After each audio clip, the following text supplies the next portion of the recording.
Hello, everyone. Derek Floyd here. Beautiful Now Podcast. Welcome to another edition of Chasing the Impossible. This is the segment where I interview special guests who happen to have accomplished seemingly impossible things in their journey to let you know no matter how far your dream may seem, how impossible it may look to reach, if they can accomplish their dream, guess what? You can accomplish yours too. And as always, if you enjoy the content you see here, do me a favor, stop, pause right now, and hit me with a like or subscribe to the channel. This lets me get the most updated content to you as soon as it's available. And always, most importantly, if you really enjoy the content you see here, share with a friend. This lets me help everybody stay uplifted, encouraged, and live inspired. Now, today's special guest is a friend of mine who happens to have worked with some of the biggest music artists in the industry. People like the Rolling Stones, Aretha Franklin, Duran Duran, Jay-Z, Timbaland, Justin Timberlake, and that's just to name a few. And his job is actually the one that makes the sonically things sound better. He's the engineer or producer. And then when you listen to these great tracks, you think, oh, they sound so amazing. You're so excited to hear them, and the songs are great. But there's a person behind the scenes that makes them sonically come alive to you, and that's the engineer. And that's my friend's job as an engineer producer, is to make those tracks sound amazing. And he's been all around the world doing it for over 4 decades. So will you please help me welcome one of the best in the game, our good friend, Mr. Jimmy Douglas. Jimmy, are you there today, brother? Talk to me. I'm here. Welcome, Jimmy. Welcome. Welcome. Where he is. There he is. Man, what's good, brother? Everything is good. Everything is good. Every day is a good day. Come on now. That's the way we do it. It felt like I haven't seen you in forever. What's been going on? Like pandemic crazy? I mean, you've been traveling, doing so many things. What's been going on?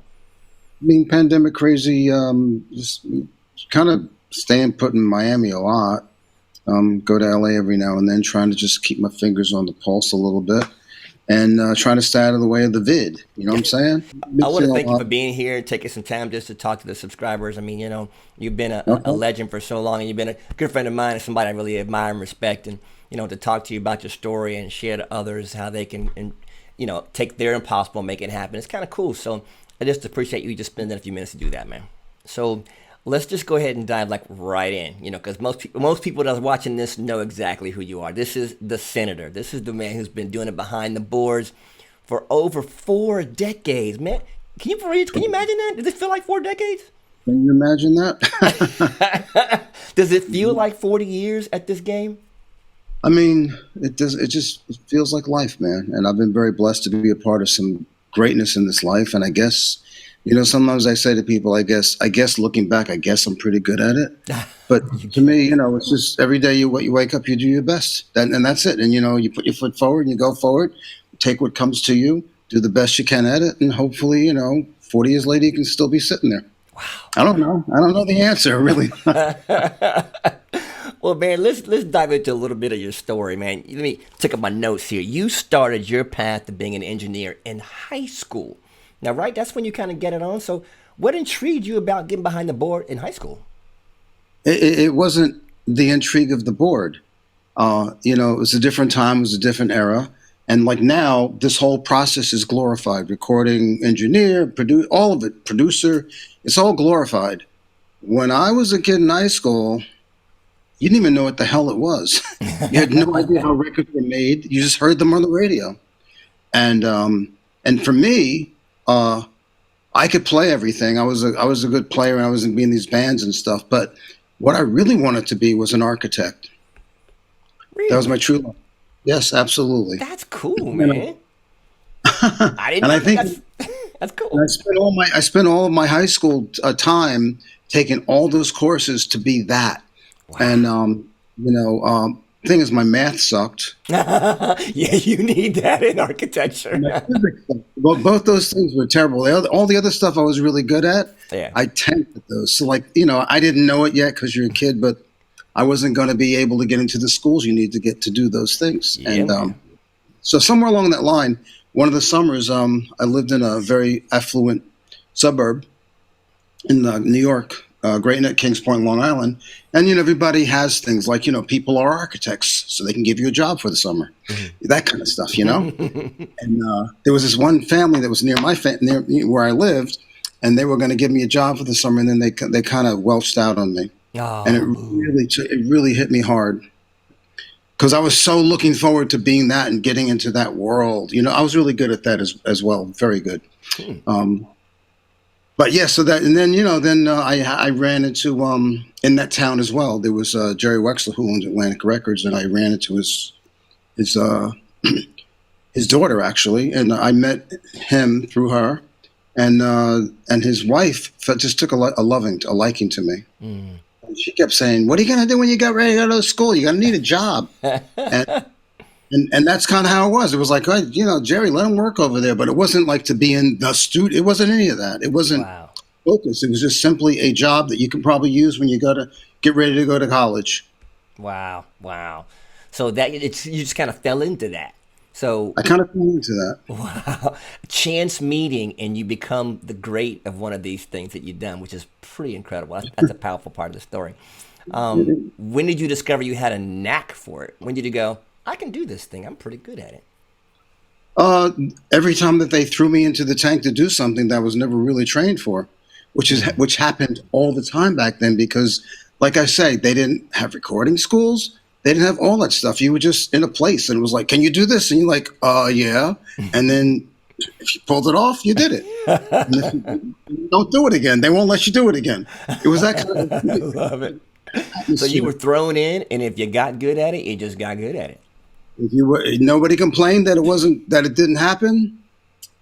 There was a one artist. His name is King Curtis, Hmm. famous. He did all the arranging, and he was the leader of the band at Atlantic Records. He would do all those arrangements for Aretha and all that stuff.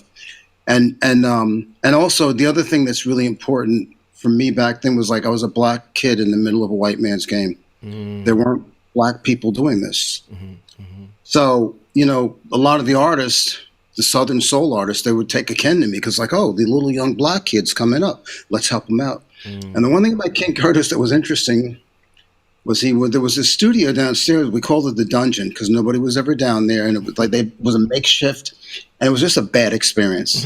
Yeah. It ended up being Bernard Purdy's. He ended up renting it for a drum studio for his studio to teach out of. Great drummer.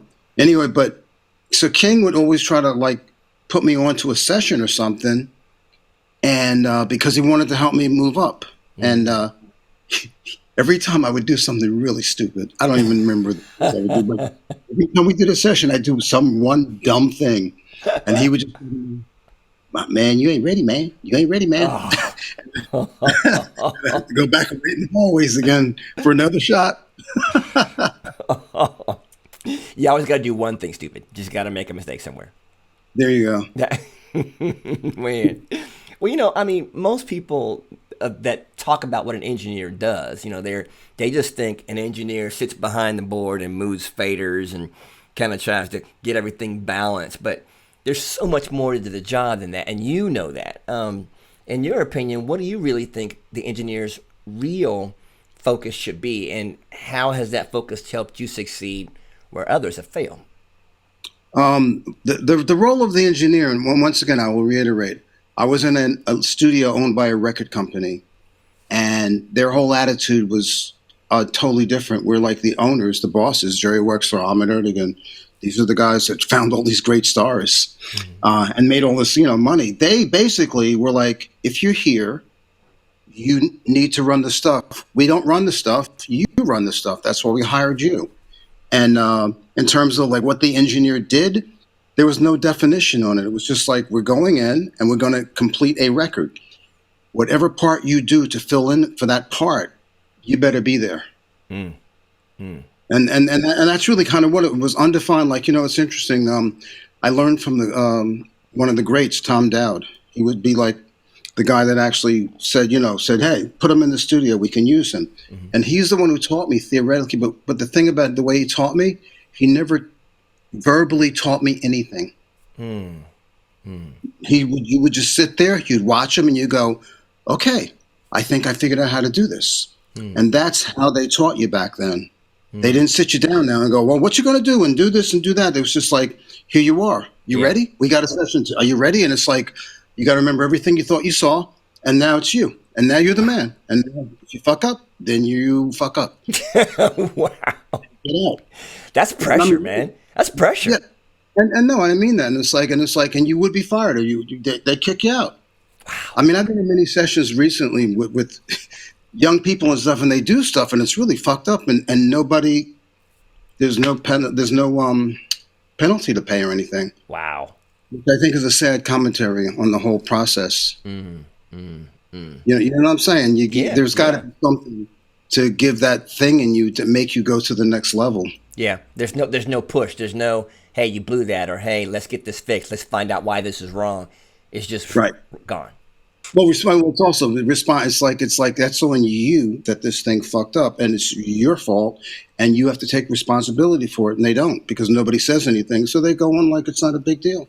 And they don't become the best they could be because no one's correcting the mistake. That's what I'm saying. They're not being held responsible for their work. Yeah. And like I said, what was interesting about my thing was more like these older people trusted me, and my whole mindset was like, I will never let you down, guys. Thank you for giving me the opportunity. I will never let you down. And that's really where I was coming from. I wasn't coming from any other place of trying to be anything. I was just trying to, honor my debt, basically. Yeah. Thank you for giving me a shot, and I'm, never disappoint you. That will never happen. That's what you wanted. That was your main focus, is just not to disappoint. That was Right. it. But now that you've Right. grown into yourself as an engineer / producer, are there things that you want other engineers to be able to focus on when they come in the room? Like, are there tips that you say, make sure you got to do 1, 2, and 3 when you walk in the door? All that kind of stuff. You know what I mean? It's funny for me. That whole thing revolves more not about the technical side of this thing, which has totally changed from when I first walked in the door. Sure. But it's really more about respecting the people and the talent that you're working with. That, to me, if you can do that, the rest of it should probably fall into place. You know what I'm saying? Help me out. Come on, you guys, engineers watching this, checking it out. He said, respect the artist you're working with, respecting the team you work with. Everything else should fall into place, but come in and respect that artist. Give him his due. Do your job. Do it right. Don't Do it skimp. right. You know. You got to know some stuff. I mean, come on. Look, there's too much information available now on the internet. Yeah. I mean, doing all this stuff that you shouldn't know something. But I just meant that other thing. It's like, sometimes we work with artists that aren't so great. Sometimes we work with artists that are amazing. They're genius level. Sure. Been on both sides of the spectrum, and what's really hard is when, you've worked with, the greater people. It's hard to, like I said, respect people that really are just working their way and trying to find their way up. I personally, I always put a hand out and try to say, let me elevate you. Let me show you what I know. Get you to come up to that level that we can all grow together. That, you know what I mean? That maybe we can both be standing on the podium together getting that Grammy. See, that was what I was looking for. See, that was one tip that you brought up. You said, I reach back to elevate. I'm not here to put nobody down. I'm here to respect you and elevate you to the next level so we can all be there.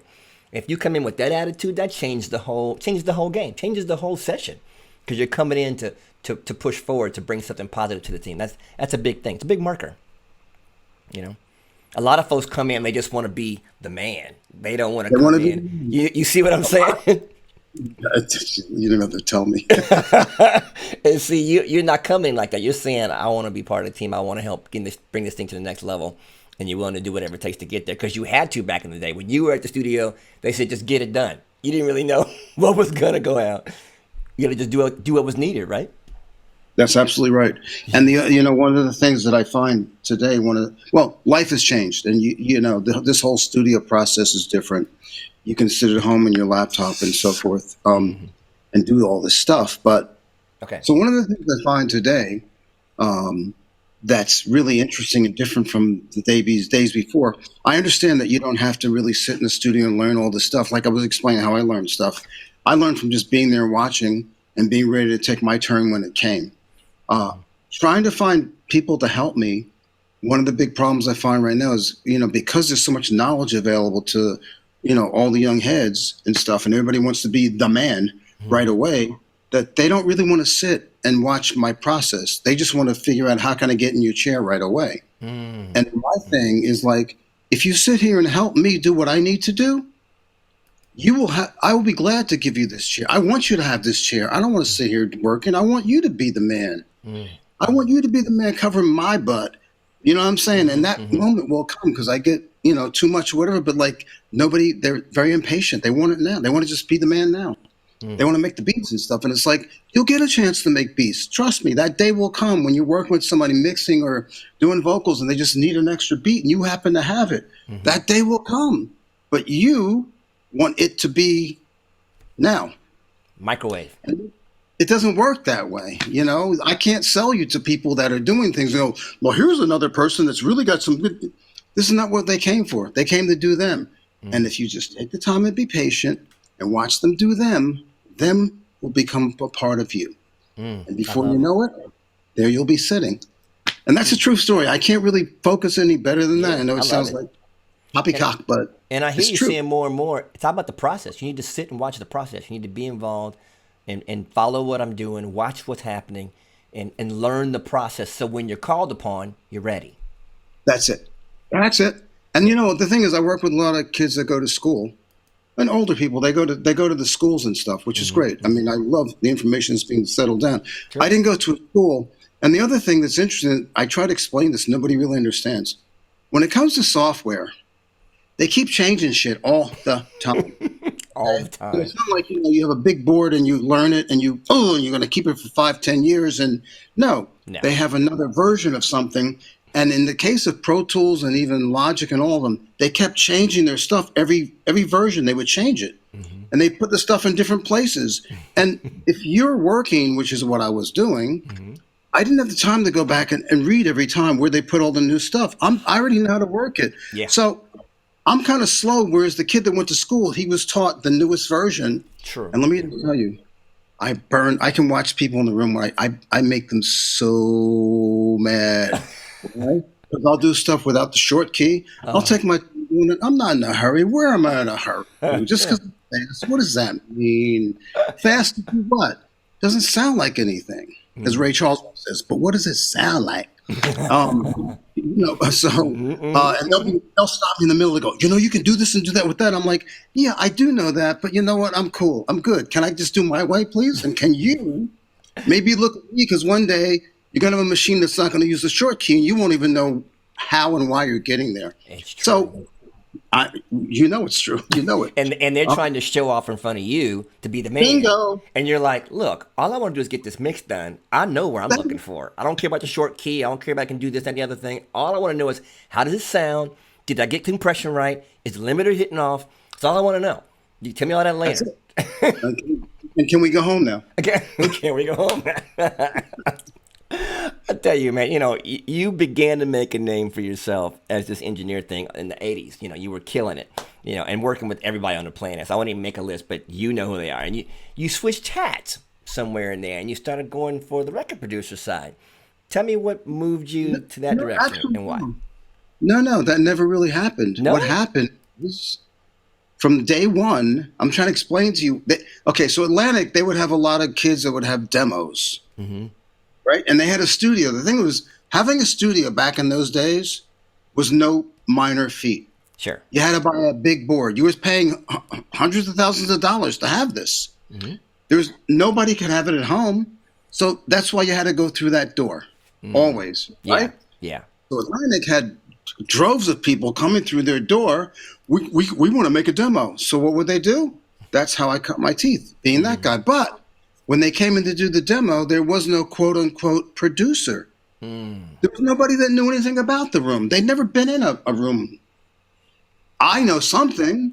I've been working with the people, so I basically take over the session, and I basically guide them, and that is actually producing. Right?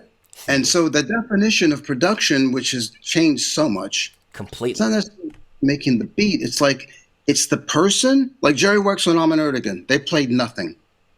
What did they play? They played the desk. They had the check, and they got the arranger who knew how to get the musician to get to the people to put the things together to make the music. There it is. And they were the producers. Right. So it's not a physical thing. It's a situation. The producer is the guy who really, to me, is in charge and really has the last say. He's like the director of a movie. Yeah. all the pieces should fall together this way. That's what a producer is. Just because you go on Fruity Loops and you make a little beat, I'm not putting anybody down, by the way, Yeah. and you make a little beat and you give it to somebody to do vocal arrangements.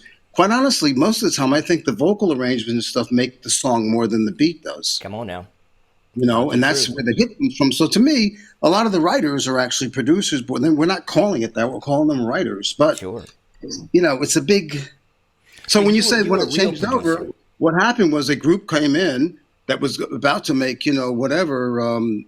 Well, no, there was a couple of groups in the 70s that did Black Heat from the South, Slave. Mm-hmm. And they walked in the door and they were kids in high school. And actually, I was the one who convinced Henry Allen to sign them. And he was like, "Okay, well, can you fix it?" And I was like, "Yeah, bring them here to New York." And they were from Dayton, Ohio. I was about to say my hometown, Dayton, Ohio. Slave, buddy, because I'm from Dayton. You know about the funk, man. And Slave all about the funk. I mean, Dayton had the home of the funk. We had Slave, we had Heat Wave, we had Roger featuring Zapp. We had, come on, I can go on because we had the home of the funk. And Ohio players, come on, you know what I mean? Ohio players, don't act up. Come on. Right, so they walked in the door, man. They were like 16 years old. And they were young kids, and they kind of had something. What they had was the basic, with Mark Adams, the bass and all that. They had all that going on. They just didn't know how to put it together, and that's what I did. I came in and we revamped everything they had started, and we put it together, and we ended up with right out of the box with the platinum album. Yeah, and I wasn't labeled as producer on that, but you were. Well, but I was, yes. And the guy who was the producer, he found them. And he was the producer, and I actually threw him out of the studio because he didn't really know what he was doing. Wow. And we were doing some stuff, and I kept saying, "You need to." I was a very arrogant little young. Not you, Jimmy. Because I knew what I knew, and I was just like, "Look, you need to get out of here because you know what you're talking about." And I really did. And we ended with a platinum record, which was great for all of them. And the next record, he didn't use me. Oh wow! But you got the platinum record when you left. Well, no. I mean, bigger pictures. I want to be on the next album. Come on, that's how you make your bones, by setting something up and staying with it down the line as they grow and get bigger. But so I wasn't that, and then eventually, 2 albums in, they weren't really. It wasn't really happening for them. Mm-hmm. And the guy that I told to sign from Cotillion, he says, "You got to help me, Jimmy. You got to help me." And I was like, "I don't want to do it." I had a little feelings. I'm a young kid. I got you had your feelings hurt. You like So I came back and I said, "Well, you know what? I'll help them fix this album if you let me cut 3 of my own." Nice. And I'm just saying, but that was that moment. It's like, okay, so there's no question that you are the producer because you're creating this. Mm-hmm. And that's when that kind of would have happened for me. It's a matter of getting the proper person with the proper recognition that says, yes, he's the guy, as opposed to you're doing it anyway. Yeah. When you come to the studio with Jimmy Douglas, I do have this one saying. Yeah. You will never make a record again in your life the same way. It's true. Because I don't know how to shut up. I think what's unique about your story so far is that everything you kind of fell into, and you were naturally good at it when you got there, but it was out of necessity. You came to be the engineer because somebody had to run that room, and then you found you had to be the producer because someone had to get it done, and you had to accumulate this skill set because it was what had to be done in front of you. It's not like you set out to do it. You just had to accumulate it on the fly. No? That is it. So, so at Atlantic Records, the good thing, early in the day, I remember this, the staff was very limited, and doing all the audio stuff was like, very limited. It was left to whatever. So there's a guy, Eric Clapton. He had just left the group called The Cream. And they were like, "Jimmy, we need to make this ad for Eric Clapton." And I'm like, I love Eric Clapton. I love The Cream. But I'm like, what? So I was like, oh. So I just sat down with some tape. I took some of his music, did some editing. And then I also did the dubious honor of going, Eric Clapton, he plays, he sings. Eric Clapton on Atlantic Records and Tapes. Boom. And they didn't pay me. They didn't pay me anything for doing that because I worked at the place. Meanwhile, you did the voiceover for free. Voiceover for free. A lot of money to do that these days. That's what I'm saying. They just stuck stuff on you, and you just Oh had to my do it. gosh. You had to do Now, see here, we're gonna fast forward just a little bit because now you've done both jobs successfully. You've actually moved into a career as an engineer and producer. And like you said, I tell people, producer is not just making beats. That whole terminology is whack. It's old. And it's not realistic. So you're teaching people the real terminology of producer. Someone who crowds everything together, oversees the entire project, puts people in place, makes sure things flow in the studio. All that is more the producer than somebody doing this, but we'll help them out later. Um, it. Right. with you, you've done, man, Slave, the Rolling Stones, Genesis. Come on, man, you've done some biggie, biggie acts. Which career do you feel like really fits you? Do you like the producer aspect of what you do or the engineer side? Which one fits you best? I believe that they still are the same thing. You think?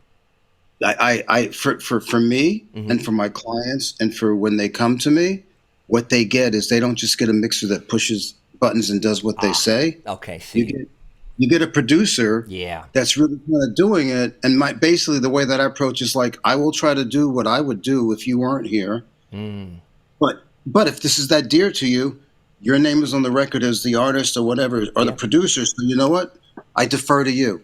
Yeah. And the thing is, I've done it long enough. Like back in the day, I would fight you tooth and nail for an idea. Wow. It was oh no, it was that important to me. Yeah. Like Yeah. is I'm fighting for this. And over the years with success and non-success, I started to realize it doesn't really matter where the idea came from or who did it. It's just got to get done, and it's got to get done that everybody Mm, feels good about it. Because if everybody doesn't feel good about it, yeah. that kind of negativity you don't need to attach to the project. It's true. It's true. It's true. You know, That's and wisdom, man. that's something to learn actually. That's wisdom on the go though. You had to learn that you had to walk through the experience of that. And kids No, aren't no, going to get it right away. I've done many fights, many nights when I mean literally just going back and forth. There's one indie group I had down here. Oh, I'd say maybe about 10 years ago, and they were really cool, and they were just doing stuff kind of really haphazardly. And this is one of those days where there was two guys. Hmm. One was more zen than the other guy, and the other guy was just so heavy on everything. Everything was just like a big thing. And one day I remember we went to whatever, and I said, "No, you know what? I'm not doing that because I don't really believe that's really what it's going to be really good." Da, da, da, da. And he flipped out on me, and I took him outside and I said, "Listen, this is what I believe could happen and probably should happen. I think that we need to go back inside, and we're both going to be grown-ups, and we're going to finish this record together. Mm, And I'm going to give to you. I'm going to give, and you're going to give with me, and we're going to finish a product that we're both going to like." And I said, "That's what needs to happen today. And I think that all it really requires of is you to let go of the baby." wow. Um, no, that was a moment in time. That's a But serious moment, bro. That's a well, yeah, because moment. And they and were it about went to walk, and it wasn't about the money. It's really, you know what? It's not about the money at that moment. It's more about this music thing is a wonderful thing when it works. It mm, makes all of us feel good. It gives all of us pleasure. And if you're that close, because maybe one of us can't see, maybe we're, yeah. we're narrow focus on something that really is not going to make a difference. It's a shame to lose all that for that. And like you said, wisdom I've learned over the years. I was that person back in the day, and I did all that, and it didn't make a difference. And I've learned it. Oh, so it ain't really that. It's about the other stuff. It's about the other stuff, and the other stuff is so important. We Very gloss important. over it, but that's the most. And you were so wise when you said, "Let's be grown-ups. Let's go in here and give a take a little bit, and let's produce this record that people are gonna like. Let's join together. Let's make this happen."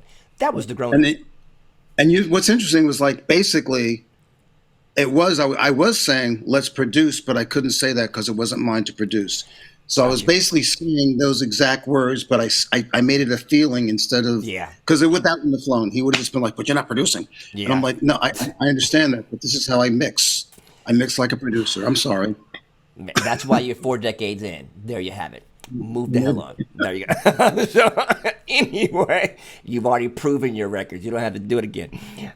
Speaking of industry records, so notes here: 4 decades. You've worked with some of the best in the world: Aretha Franklin, Rolling Stones, Jay Z, Duran Duran, just every genre in between. Like holy crap! Was this the career that you had in mind when you stepped behind the faders, or were you thinking you just do it for a little while and get out? What was your brain going when you first got behind those faders? Like I said, I was getting ready to go to college. I wasn't really thinking about it at all, you know. And and what's interesting is like, so I always tell this story because it's really the truth. When I first got there and I learned how to do the recording, I would come in before school and after school. They would let me do that, and they would let me play with these 8 tracks in the vault that they had. They were just demos, and these demos, the stuff that was on these demos, I always say this: the stuff that was on these demos that they rejected was better than your best Idol winners, except for the couple ones that really went on to be great. But in general, when I watch it, I go, "This is not." We're being served an inferior pool of talent. Yeah. Anyway, they would have all these tapes and stuff, and so I teach myself. Like I said, watching Tom Dowd at night. The first album I watched the first album I ever saw mixed was a Dusty in Memphis, Dusty Springfield's great album. And I was like, while I was doing my tape copy, and Tom would be in the back, and nobody be in the studio and the rec company were like stuck together. And I'd go back there while the tapes were copying, and he was mixing this, and I'd watch him. And I watched him to the point where I started understanding what he was doing without him telling me. And then I'd come in the morning, I'd try to do what I saw him do on the board to get it working. So that's the kind of stuff I do. So I found a couple of groups on the street, and this is really the truth of how I got to go from A to B. And I found a couple groups on the street. They were like folk guys, and there were about 3 or 4 of them from Boston. I found them in New York City in the street playing, and I was like, "You guys are sick." And they were like, "Yeah, we're trying to do whatever." I said, "Well, let me make a demo with you. You know, like I have a studio, I got Atlantic Studios." And so I asked Jerry Wexler, I said, "Hey, I got this group to do a demo. Can I do it?" He goes, "Sure." And I'm going, "Oh, great. So who's going to engineer it?" And he goes, You want a demo? You do it." And I was like, "Oh, shit. That's not what I had in mind at all. I was going to be the producer." Nice. You know what I mean? Yeah. But he's like, "No, you want to do it, you do it." And I did it. And I was still the producer because I'm in charge. And then we did this thing, and then he heard it, and he goes, "That's terrible." And what do you mean terrible? They sound like Crosby, Stills, and Nash. And he goes, "Jimmy," and this is another lesson I learned. He goes, "Jimmy, we have Crosby, Stills, and Nash." Wow. You know, and to me as a kid, I'm like, it's like what's out there. And he's like, it doesn't work that way.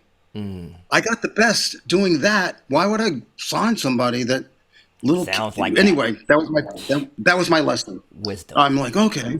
And then I got another group. They found me from Massachusetts. They came down. They were looking for a deal, and they found me. I don't know how they found me. Same thing. "Hey, can I do this?" "Yeah, you do it." It's a rock band. Shit was great. And we do once again. I played. He goes, "Jimmy, this stuff is terrible." Wow. I'm like, "What?" He would just say that? Like, it's just terrible. Oh, what, clear my feelings? Business, man. Come on. So, and the thing is, I got it. But then he says, "But Jimmy, both of these things you brought me, they sound really good." And I went like this. Bing. Whoa, like, what do you mean, Jerry? He's like, "They sound really good. Let me talk to Tommy." And And they were like, it was like, okay, so basically you can't be a producer, quote unquote, like you want to be. Right. But we'll let you in the studio to start trying to record. And the thing was for me was to be like, okay, I didn't want to be an engineer because you know what I found out? There was a group called the Young Rascals, and I remember when they were recording, they were like on the end of their run when I got there, but they used to be huge. And I walked in the control room, and there was a guy there, and there was a guy there. So Reef Mardine was the producer, and then there was a guy in the chair in the middle, right at the board. His name was Adrian Barber, and then the group was all around, and they had the band members, and they were playing stuff. And every time they would go in, they'd play, then they'd come in the studio, and everybody would circle around the engineer guy. And this was before I really knew how it was working. I was going, that guy over there, everybody seems to talk to him. He must be important. That must be the job to be. But the more I got to be there, I realized that's the guy who never gets the break. Because when you think about that, he never gets a break. He's always in the room. He's always in the room working, even when they're like in between going to the bathroom and stuff. He's always so true. And I was like, I don't know. I don't want to be that guy. I never even thought about that. It's so true. The engineer never leaves the room. Everybody goes for a smoke break, go pee, come back. Engineer's still working. Oh, exactly. He's always doing something. Right, exactly. Jeez, dude. That's a light bulb moment. That didn't even think about that. Holy crap. Wow. You have done so much, bro. Done so much. And I love the way your story has been woven. Here's an interesting one. You've mixed a ton of records. Do you have a record that you've mixed of yours that's your favorite record you mixed? Like you just think, that's my best work. I loved that record. I got two records. Okay. One's way back in the day, and one's more recent back in the day. Okay. But one would be Hole and Oates, She's Gone. Love that. Love Hall and Oates, man. Amazing record. And I was a young person, and I'd never touched anything that amazing in my life with the great Aretha Mardin, the late Aretha Mardin, amazing producer. Yeah. When you talk about producers, same thing. He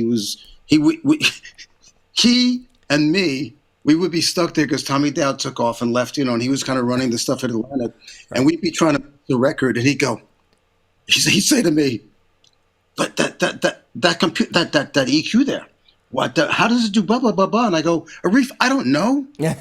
I don't know. They're just to be in the room." And we would sit there together, and we would go try stuff and go, "Oh, look at that. If you take away 8K, it takes the sibilance away. Oh, well, I know. If you add 8K, the sibilance we were doing stuff like that together." And, Wow. and just learning and he's he ends up being a great. But the point of that story, that was one record. The other record, I think one of my finer ones is Cry Me a River. Oh, Justin. Yeah. Yeah. Because it has all the parts and all the modern kind of, all the beginning of modern hip hop anyway. With the orchestra and Tim with all the beatboxing and, it's got the Scott Storch and it's got all these different elements. And it sounds super spacious when you hear it, but there's a ton going on in that record, but it sounds real wide. You know what I mean? It's going on in that record. Absolutely. That record sonically sounds amazing. Like you put on some headphones. I'd love to hear it in spatial audio now where you could really hear it. That'd be badass. Right, Yeah. right. Yes. Yes. Well, I'm actually doing, this goes ahead of your script probably, but I'm doing a spatial audio for Justin Timberlake's the Sexy Back album. Yes. Excellent song. And what you just described is exactly what happens. There's so much information in those things when I break them out that you don't they meld together well in the record the way that they are. Right. But when you hear it broken, it's like, whoa, there's just so much more information. It's really cool. You're going to enjoy that one, by the way. I can't wait. I cannot wait to hear it. Cannot wait to hear it. Is there anybody that you wanted to work with that you haven't yet? Like it's on your bucket list. I won't die till I work with X. What's interesting about that? On my bucket list, it's kind of contorted. There's two things. I'm actually looking for not who's out there that I can work with. I would work with all the greats that there are, but I'm just saying what I'm really looking for. I'm looking for that next young energy that can use the guidance that I can give them to do what I really feel the greatest doing, which is having a good time growing with an artist and what they're doing and presenting it to the world where the world goes, whoa. Wow. Whoa. That's what I'm looking for. Wow.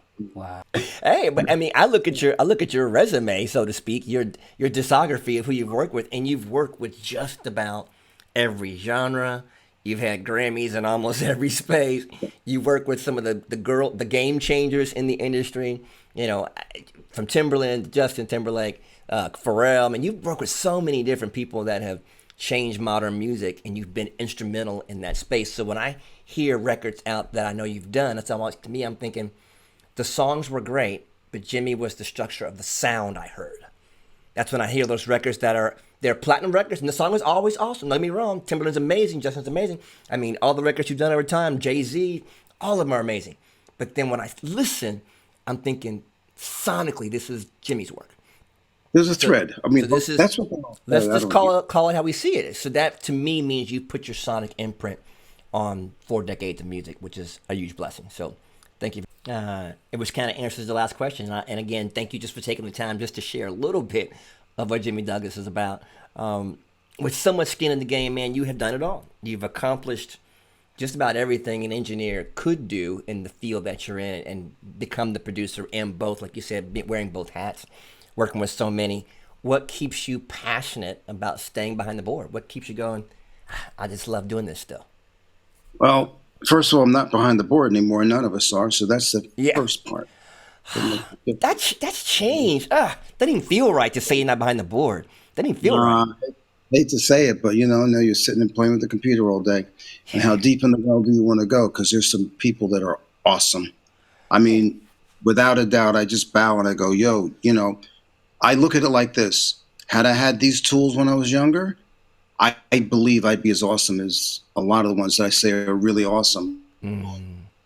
I just know too much to really spend a lot of energy on a lot of little details when I know the bigger chunk is what we talked about. The song, the artist, the person, the circumstance around it. Those are all bigger parts of what's going to seal the deal. But when you happen to have the other guy in the middle that knows all that stuff and knows where to put it, oh my God, Yeah. you're not gonna beat that. Yeah, man. So one of the things that has me passionate is finally having my label, which is, what does that mean? Anybody can have a label, but I mean one that's going to actually work. And Yeah, please. I'm trying to put together, quiet is kept between me and you, Okay. a compilation of all the things that I've worked on that didn't actually come out across all the years, and basically my record. That would be fire. That would be fire. We Jimmy hope. Douglas greatest hits. Come on, dude. That's fire. You got to do it. You have to do it. I'm doing it. That's what I'm doing. Have to do it. It's a must do. And it has to have like songs from every genre. You couldn't just stick at one. You'd have to have a little bit of all your flavors. Ooh, dude, Absolutely. that's so Absolutely. fire. Gotta do it. That I'm excited now. So I'm gonna just get a little happy dance so I can see when that comes out. I'll be the first one getting, and I'll buy a copy. I won't do no Spotify nonsense. I will buy a physical copy. We won't even go on that discussion because I'm sad about Spotify and the record industry and all that. It makes me sad that people don't invest in the artists anymore. They go to Spotify and play your record 100,000 times. You get 25 cents instead of you going to the record store and getting the vinyl, or at least getting the cassette, or the CD. Now they don't even do that. Cassette? Where would you play a cassette on? Yeah, you don't even have a CD player in the car anymore. All you have to plug in your USB port. They've taken all the CDs away from the It's like, what do you play it on now? Like, what? You don't even have a CD player? You don't even have a CD player on your computer anymore. Crazy. No, so I mean they've taken the option away. Crazy, man. Crazy, man. Well, out of all the things I've heard you talk about tonight, and the things that we discussed about being a producer, I think the one thing I want to get everybody to understand, it's all about securing the vibe, making sure what's happening in that room is what's happening in that room for that song. You're all Henny the Business, a good friend of mine, talks about secure the vibe. It's like, make sure the vibe is right. You're getting everybody together. You're making sure that thing is going. Each component is doing what it's supposed to be doing, and the vibe is present. When you sit in a room with Timberland, there's a vibe. It's not just him banging on some. There's something happening. So you can't go manufacture that. You have to protect it. When you're in the room, I know you protect that vibe. And as a producer, engineer, I think that's what people need to really step up and do, is protect that vibe. What do you think? I think you're right, and I think that's what producers and all that's what they look for when they come in a room. They look for the creation of that vibe and that security and that feeling and that flush feeling like, wow, I'm welcome here. I'm supported here. Yeah. This is a good place for me to be. My ideas are welcome. I'm a contributor. That's what makes people hire people. And of course, the fact that if you're sitting there with a Timberland or, whoever you're sitting there with, a Watt or whatever, it's like, oh, you're working with them. I want to work with you. But Right. They're all parts of the same equation, which is everybody wants to feel like they're it. Yeah. And there's nothing wrong with that. We can all be it. The thing is, there's room for all of us to be it if we just all share. I love it. You know what I mean? I love it. Man, your wisdom has gone forth. I'm going to watch this video a couple of times, make sure I get it all in, soak it in, just to make sure I remember everything. For all those that are watching out there, man, this is one of the greats, and he didn't give you no BS. He shot you straight. He told you what you got to do. It wasn't rocket science. You know, you got to learn your craft. You got to get in there and watch what's happening. But it wasn't rocket science. He just got better at what he did. He watched, he observed, he did what he was told to do. He was excellent at what he did. You know, these are the simple markers, right? But people are looking for some crazy esoteric, and it's like, nah, man, this isn't it. He just did what he had to get done. Straight ahead. No BS. Seems pretty easy to me. I'll give you one more analogy I'll before we take it. go. I had this kid once who was trying to help me, and I asked him to just paint some trim on one of the windows around the studio, not outside, inside though. Mm-hmm. And so he you know when you put the tape near the trim so you don't get the wall crazy, Mm-hmm. right? He put the tape on the trim, and I walked out and I looked and I went, "What are you doing?" And he goes, "Oh, no, straight up."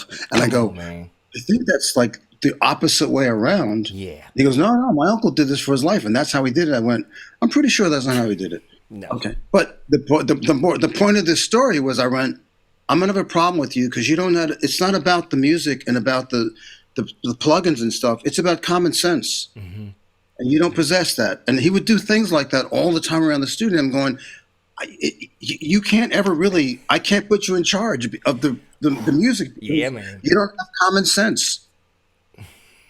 So I'm just saying, this is what it's really about. It's about having a basic general sense. You know, hey, if there's a set of speakers up there, and then I say one of them is blown, he goes, "Oh, which speaker?" I'm like, "Are you kidding me? You kidding me? You don't know which one's blown? You can't hear Well, that right away?" You didn't know Tweeter from I'm just saying, but it wasn't about specifics. It was like, you don't possess common sense. This is never going to work. Yeah. It's not about. I keep saying it's not about the plugin and what somebody used. It's about common sense. Common sense will get you there. I love it, man. Well, as always, man, I just appreciate your time, and you know, we go back a long way, bro. Think about We that. do. I've known you for quite a few years now, like way back. So I think it's been, I don't know if it's been 10 years, 15. I've known you for a long time now. So Yeah.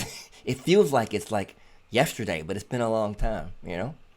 Good. Thank you very much. Well, man, blessings on everything you're doing, man. I'm looking forward to hearing that record and be checking it out. And, you know, if anybody wants to get a hold of you as the studio or to hire you as a producer or engineer, is there a place they should go? Or is there an office they should call to get a hold of your office? No, you can hit me on my email. Okay. If that works for you. Well, I won't Either give on you my- any out on a video. I just want to know if you could call somewhere to reach you, or like if you have a producer or someone that handles your affairs for you, they'd reach Oh, no, out I have to a you. manager, but it's funny. I basically deflect to them. I kind of talk to people first to decide. Sometimes, you know, you're not compatible with certain product and an artist, and why would both of us waste each other's time and waste each other's money? True When, you know, I love what you do. I see a vision for what you're doing, or I don't really see how I can help this. It sounds great already. You don't need Yeah. me. Yeah. Or you're in a place that I don't understand. I don't think I can help you. And these are all very fair assessments. I mean, I do. Are they not? Sure. Yeah. Yeah. So you can find me on JimmyDouglas.com. There That's you go. my That's web. what I need to know. That's And what I'll tell them. JimmyDouglas.com. That's the fastest way to get a hold of him. And everybody out there, I hope you've enjoyed this segment. It has been one of the greats. This senator has been here. He has been in the building. So let's close this up, man. We appreciate you guys stopping by to see the segment. If you have any questions, of course, or comments, please look at them and leave them below. We appreciate you being part of the Chasing the Impossible family. See you next time on the segment. Have a great one, guys. Take care.